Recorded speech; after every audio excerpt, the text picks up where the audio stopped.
का अपना YouTube channel GK जिस स्टोरी में आप लोग का स्वागत है। प्लीज़ चैनल पर न्यू है तो चैनल को सब्सक्राइब कर दो और वीडियो को लाइक कर दे। जैसा कि थंबनेल में लगा हुआ आदित्य रंजन सर का साइंस का बुक, जो कि रेलवे के लिए अति महत्वपूर्ण है, जो कि हम हर चैप्टर बाय चैप्टर थ्योरी बता रहे हैं और PYQ क्वेश्चन करवा रहे हैं। जैसा कि 3 गो वीडियो अपलोड किया हुआ है और वीडियो आशा करते हैं कि आप लोग वीडियो देखे होंगे। वीडियो अच्छा लगा होगा तो वीडियो को लाइक कर दिएगा और शेयर कर दिएगा। जैसा कि चैप्टर संख्या विद्युत चुंबक और यांत्रिक तरंग है, चैप्टर संख्या 4 है। चलते हैं तरंग थ्योरी के ओर। तरंग का थ्योरी देख लेते हैं, उसके बाद PYQ क्वेश्चन करवाते हैं। चलते हैं प्रश्न की ओर। आज का किसी माध्यम में एक विक्षोभ जो कण की शुद्ध की गति के बिना ऊर्जा वहन करता है उसे क्या कहते हैं? तरंग की गति कहते हैं। माध्यम के कण की गति की दिशा तरंग प्रसार की गति के लिए समांतर होती है। अनुदैर्ध्य तरंग इसका राइट आंसर हो जाएगा अनुदैर्ध्य तरंग। ध्वनि तरंग एक है अनुदैर्ध्य तरंग। ध्वनि तरंग माध्यम के कण तरंग प्रसार की दिशा लंबवत दिशा में दोलन करती है। अनुप्रस्थ तरंग लंबवत दिशा में दोलन करती है। अनुप्रस्थ पानी की सतह पर तरंग होती है। अनुप्रस्थ तरंग पानी की सतह पर अनुप्रस्थ तरंग होती है। जिस माध्यम में कोई तरंग फैलती है उसके किसी कण का उसकी माध्यम स्थिति से चरम स्थिति तक अधिकतम विस्थापन होती है उसे क्या कहलाता है? आयाम के ऐसा मात्रक होता है मीटर। चलते हैं आगे की ओर देखते हैं। तरंग का सबसे ऊंचा भाग को शिखा कहते हैं। शिखा। और तरंग का सबसे निचला भाग को क्या कहते हैं? गर्त।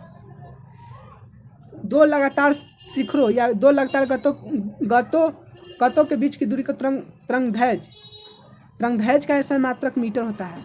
जब ध्वनि किसी माध्यम से यात्रा करती है तो इसकी इकाई समय तरंग के दोलन की संख्या वृद्धि होती है। आवृत्ति उसे आवृत्ति करता है। आवृत्ति का ऐसा मात्रक होता है हर्ट्ज होता है। हर्ट्ज प्रति सेकंड होता है।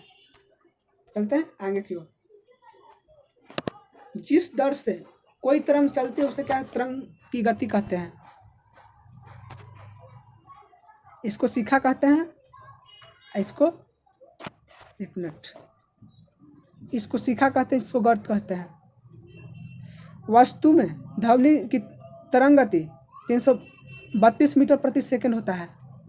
प्रकाश की तरंग गति कितनी होती है? 3 × 10⁸ मीटर प्रति सेकंड। किस तरंग का आयाम, तरंगदैर्घ्य, अवधि और आवृत्ति सभी तरंग के शिखर या गत की स्थिति में प्रभावित होती है? चलते हैं आगे की ओर। विद्युत चुम्बकीय तरंग देखते हैं। किन तरंगों को फैलने के लिए किसी माध्यम की आवश्यकता नहीं होती? विद्युत चुम्बकीय तरंग को फैलने के लिए किसी माध्यम की आवश्यकता नहीं होती है। किसी तरंग में विद्युत क्षेत्र और चुंबक क्षेत्र एक दूसरे के लंबवत तलों पर कंपन करते हैं उसे विद्युत चुम्बकीय तरंग कहते हैं। सभी विद्युत चुम्बकीय तरंग एक प्रकार के अनुप्रस्थ तरंग होती है। किस प्रकार की तरंग निर्वात में प्रकाश की गति 3 × 10⁸ मीटर प्रति सेकंड होता है से चलती है? सभी प्रकार की विद्युत चुम्बकीय तरंग की तरंगदैर्घ्य होती है 10 से 14 मीटर या 104 मीटर तक। विद्युत चुम्बकीय तरंग शामिल होते हैं गामा किरण, एक्सरे, पराबैंगनी। विद्युत चुम्बकीय तरंग में गामा किरण, एक्सरे किरण और पराबैंगनी किरण शामिल होता है। विद्युत चुम्बकीय तरंग में शामिल होता है गामा किरण, एक्सरे किरण और पराबैंगनी किरण। और पराबैंगनी किरण, अवरक्त किरण, सूक्ष्म रेडियो किरण, सभी किरण विद्युत चुम्बकीय तरंग में शामिल होता है। चलते हैं आगे की ओर। परमाणुओं के नाभिक के विघटन। परमाणु के नाभिक के विघटन में कौन सी तरंग उत्पन्न होती है? गामा किरण।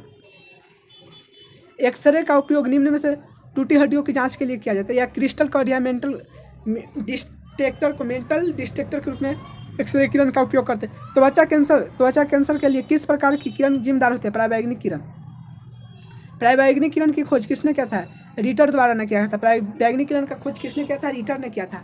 पराबैंगनी किरण का उपयोग निम्न में होता है। पराबैंगनी किरण का उपयोग निम्न होता है जल का शोधन में। जल को शुद्ध करने में पराबैंगनी किरण का उपयोग होता है।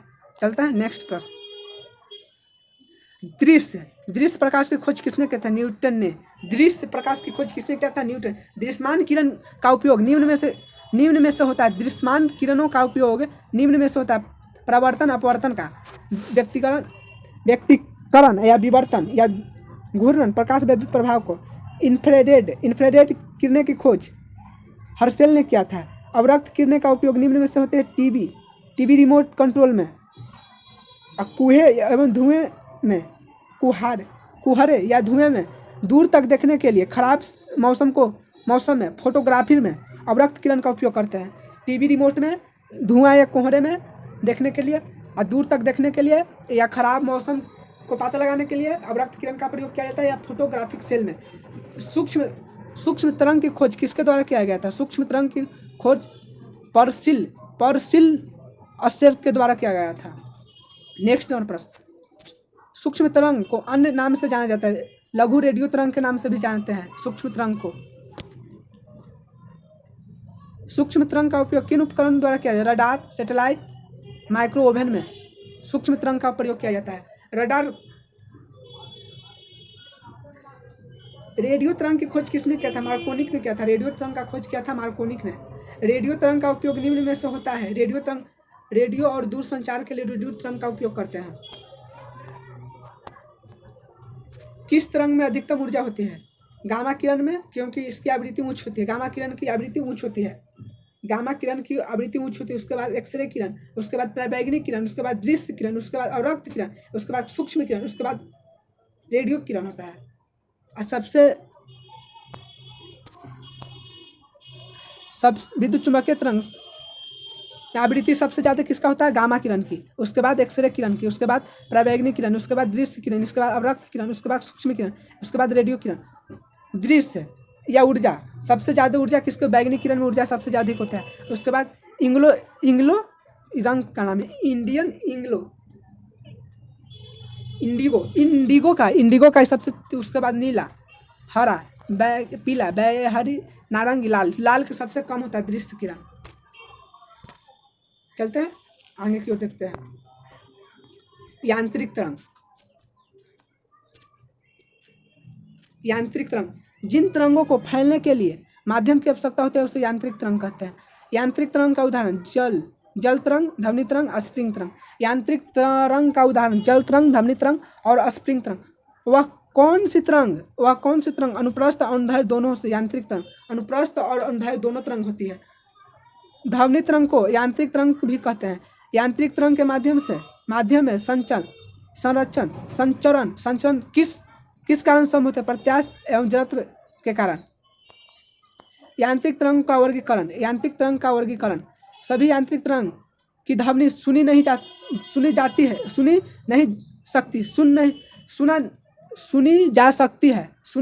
सकती है।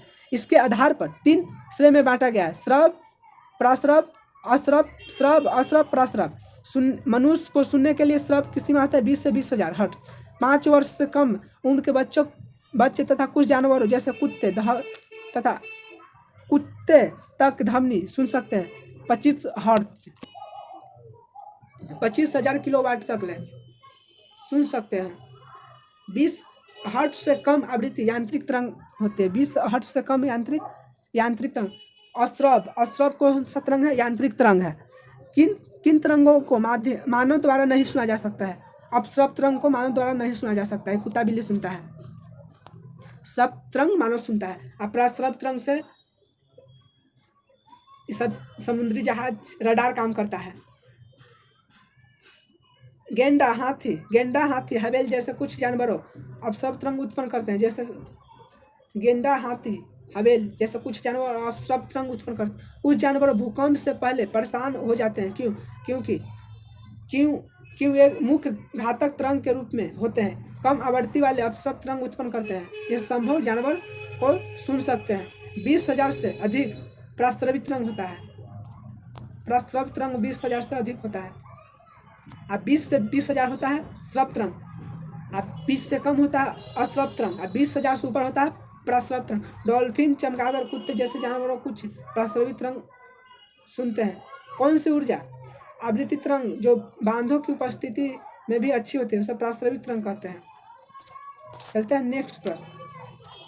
कठिनाई पहुंचाने वाले स्थानों पर स्थित भागों को साफ करने के लिए उपयोग किया जाता है प्रस्रवित रंग। जैसे महंगा वस्तु को साफ करने के लिए किसका प्रयोग करते हैं? प्रस्रवित रंग को। इमारत, पुलों, मशीनों, वैज्ञानिक उपकरण जैसी बड़ी बड़ी संरचनाओं का निर्माण हेतु धातु ब्लॉक के दरार को खामियों को पता लगाने के लिए प्रस्रवित रंग का प्रयोग करते हैं। ईसीजी, ईसीजी और शरीर के आंतरिक अंगों को छवि प्राप्त करने के लिए प्रस्रवित रंग को करते हैं।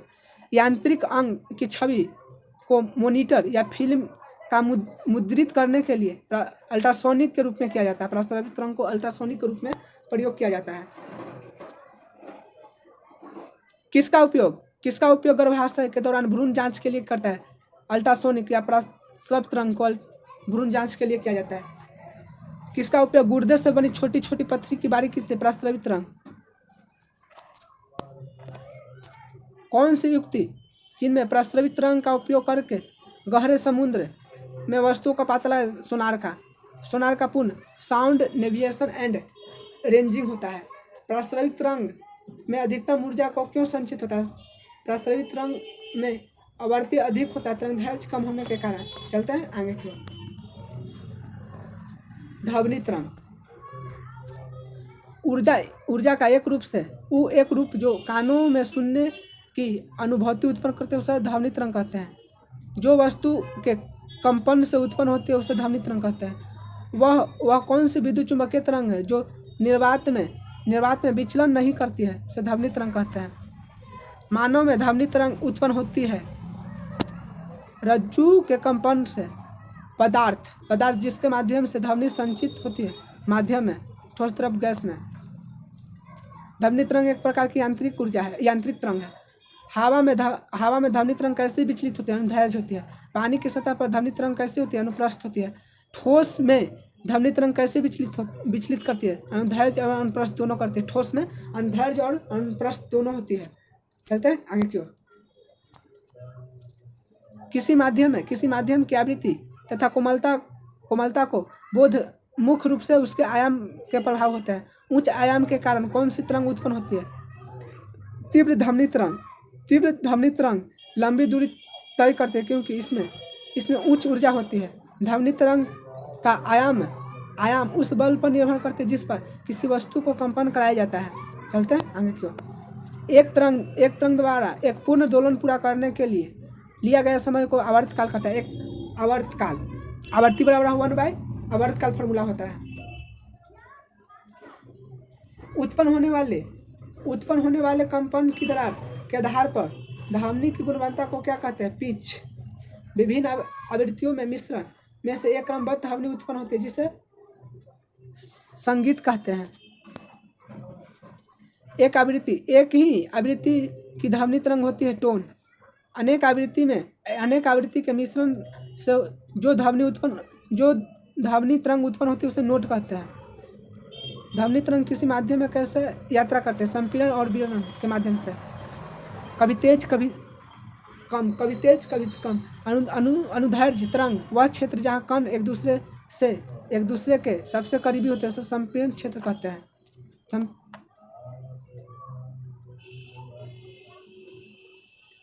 अनुदैर्घ्य तरंग में वह क्षेत्र जहाँ कण सबसे दूर हो उसे विरलन कहते हैं। विरलन क्षेत्र सबसे कम घनत्व और कम दबाव होता है। समान भौतिक परिस्थितियों में किसी दिए गए माध्यम में सभी आवृत्ति के लिए ध्वनि की गति लगभग समान होती है। ध्वनि की विशिष्ट गति निर्भर करती है उसके माध्यम पे। 0 डिग्री सेल्सियस ध्वनि की गति कितना 332 मीटर प्रति सेकंड। 22 डिग्री सेल्सियस में ध्वनि की गति 344 मीटर प्रति सेकंड। ध्वनि की गति किस माध्यम में सबसे ज़्यादा होती है? सबसे ज़्यादा ठोस में, उसके बाद तरल में, उसके बाद गैस में होता है। ध्वनि भी प्रकाश की तरह प्रवर्तक नियम को पालन करता है। ध्वनि तरंग का आयाम उस बल पर निर्भर करता है जिस किसी वस्तु का कंपन कराया जाता है। ध्वनि की गति माध्यम किन कारणों पर निर्भर करता है? तापमान पर। इसका राइट आंसर है तापमान, घनत्व और लोच पर।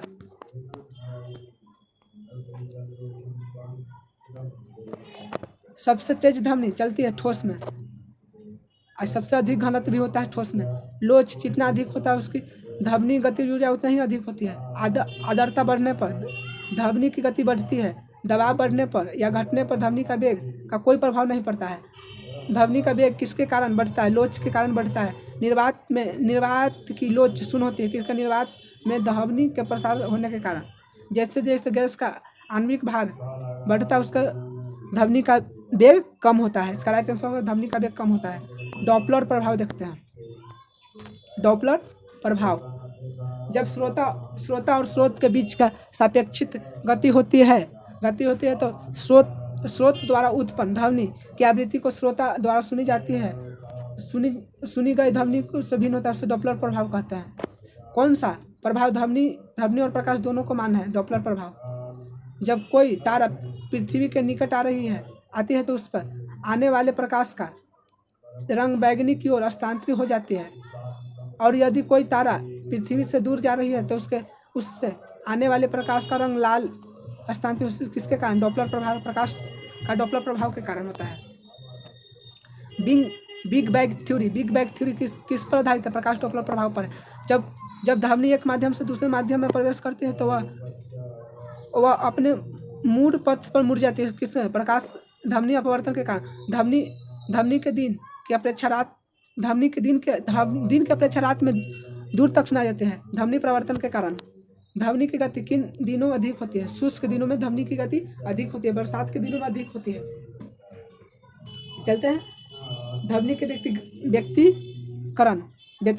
धमनी का व्यतीतकरण, जब लगभग समान आवृत्ति और समान आयाम की दो धमनी तरंग एक दूसरे पर आरोपित करती है तो कुछ स्थान तीव्र, अधिकतम कुछ स्थान शून्य होती है, उसके धमनी व्यक्तिकरण कहते हैं। कभी तेज कभी अधिक सुनाई पड़ती है व्यक्तिकरण के कारण।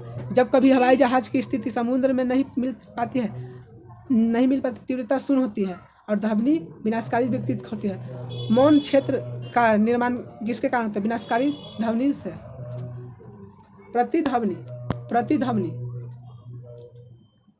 देखते हैं। प्रतिध्वनि ध्वनि की इस अस्थायित्व के परिणाम स्वरूप एक बार होने वाले परिवर्तन को ध्वनि परिवर्तन कहते हैं। प्रतिध्वनि कहते हैं। ध्वनि तरंग के प्रवर्तन से उत्पन्न ध्वनि के पुनरावृत्ति ध्वनि तरंग कहलाती है। एक स्पष्ट प्रतिध्वनि सुनने के लिए मूल ध्वनि और प्रतिध्वनि के बीच की आवश्यक न्यूनतम समय का अंतराल कितना है? 0.1 सेकंड होता है। प्रतिध्वनि सुनने के लिए न्यूटन कितने? 17 मीटर होता है। प्रतिध्वनि सुनने के लिए 17 मीटर, लगभग 17 मीटर होता है। ध्वनि की अनुभूति हमारे मस्तिष्क तक लगभग 1/10 सेकंड तक ले रहता है। इसको लिखते हैं 0.1 सेकंड। चलते हैं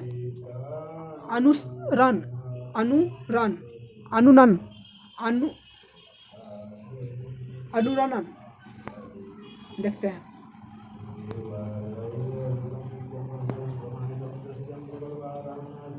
ध्वनि स्रोत को समाप्त हो जाने के बाद ध्वनि की गूंज को अनुनाद कहते हैं या अनुनन कहते हैं।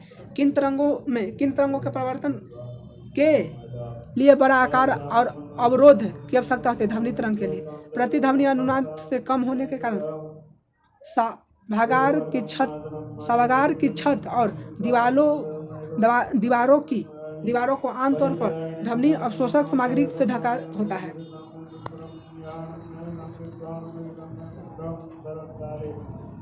चलते हैं मैक संख्या देखते हैं। मैक संख्या वायुयान की संख्या है। वायुयान की संख्या को मैक संख्या कहता है। जब किसी वस्तु की गति ध्वनि की गति से अधिक होती है उसे सुपरसोनिक कहते हैं। निम्न में से कौन सी इमारत को नुकसान पहुंचाता है? सुपरसोनिक विमान। इन रॉक तरंग उत्पन्न होने वाली बहुत तेज को सोनिक कहते हैं, सुपरसोनिक कहते हैं। हवा ध्वनि में हवा की 332 मीटर प्रति सेकंड की गति करता है। इस प्रकार सेकंड में 332 मीटर की दूरी इससे विक्षोभ या तय की गई दूरी कहते हैं। कम पिच वाली ध्वनि को आवृत्ति कहते हैं। कम पिच वाले आवृत्ति को कम आवृत्ति कहते हैं। तेज आवाज और तेज सुनने वाली को शोर कहते हैं। तेज हल्ला गुल्ला करने वाले तेज आवाज या तेज सुनने वाले आवृत्ति को शोर कहते हैं। मैक संख्या किसे लिखा? मैक संख्या का फॉर्मूला कहता है विमान की गति प्लस वस्तु का गति ध्वनि का गति, विमान का गति मैक संख्या 1 के बराबर होता है धात्विक विमान होता है। मैक संख्या 1 से कम होता है जिसका 1 से कम 1 से अधिक हो तो उसे सुपरसोनिक, 5 से अधिक होता है हाइपरसोनिक। ध्वनि के विवर्तन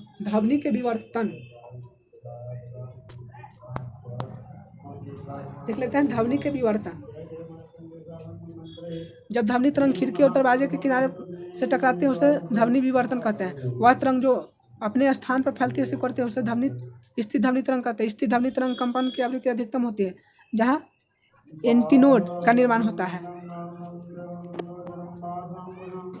कंपन की तीव्रता शून्य कहा जाता है जहाँ नोड का निर्माण होता है। वह कौन सी तरंग अपने साथ ऊर्जा नहीं ले जाती, स्थिर तरंग ऊर्जा नहीं ले जाते हैं।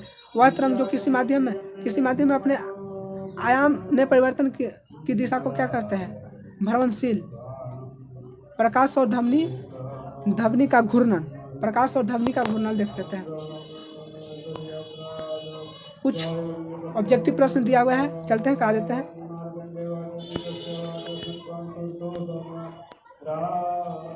ध्वनि तरंग के उत्पादन एवं प्रसार के अध्ययन को क्या कहते हैं? ध्वनि तरंग के उत्पादन एवं प्रसार को धान्विकीय कहते हैं। इसका राइट आंसर डी हो जाता है।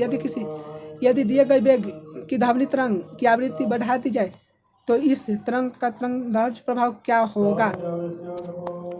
इसका तरंगदैर्घ्य कम हो जाता है। इसका right answer option number D हो जाएगा। नेक्स्ट प्रश्न,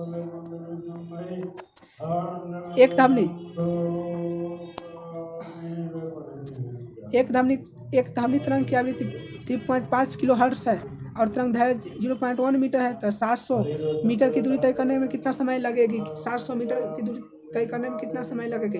इसकी राइट आंसर हो जाएगा 2 सेकंड। इसका right answer option number B हो जाएगा। दिए गए माध्यम में ध्वनि तरंग की तरंगदैर्घ्य क्या होगा जिसकी आवृत्ति 820 हर्ट्ज है, गति 400, इसका कितना हो जाएगा?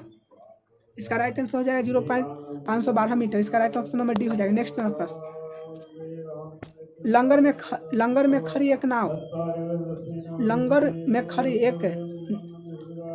नाव लहरों से हिलाती है जिस क्रमागत सिर से दूरी इतना मीटर हो जाएगा। इसका कितना हो जाएगा?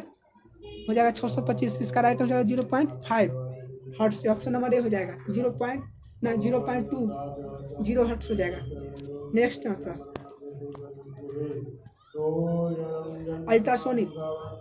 अल्ट्रासाउंड आवृत्ति कितना होता है? 20 किलो हर्ट्ज से ऊपर। इसका राइट आंसर हो जाएगा ऑप्शन नंबर डी। नेक्स्ट प्रश्न, एक क्षण चुंबक को एक नियत चुंबक क्षेत्र के स्रोत के रूप में प्रयोग करने पर चुंबकीय क्षेत्र की दिशा निम्न में से किस पे होती है? चुंबक की उत्तरी ध्रुव और दक्षिण ध्रुव की ओर। इसका right answer option number B हो जाएगा। नेक्स्ट प्रश्न, निम्न में से कौन सा नियम या सिद्धांत एक ही समय पर बल या चुंबक क्षेत्र द्वारा धारण की दिशा का वर्णन करता है? इसका राइट आंसर फ्लेमिंग के दाएं हाथ के नियम। इसका राइट ऑप्शन नंबर सी हो जाएगा। नेक्स्ट प्रश्न, शरीर के अंदर उत्पन्न दुर्लभ चुंबकीय क्षेत्र का प्रयोग करके शरीर के विभिन्न अंगों में छवि प्राप्त करता है। काची करता है? अल्ट्रासाउंड है, नहीं, अल्ट्रासाउंड। इसका राइट आंसर हो जाएगा MRI स्कैन। क्षर चुंबक के निकट लाई जाने वाले द्विध्रुव सूचकांक विक्षोभित होती है। क्षर चुंबक के निकट लाते द्विध्रुव सूचकांक विक्षोभित क्योंकि यह एक लघु चुंबकीय तरंग होती है। इसका right answer option number C हो जाएगा। मिलते हैं नेक्स्ट वीडियो में। वीडियो अच्छा लगे तो वीडियो को लाइक और चैनल को सब्सक्राइब कर दें, जैसा कि आदित्य रंजन सर का था। जय हिंद। मिलते हैं नेक्स्ट वीडियो में।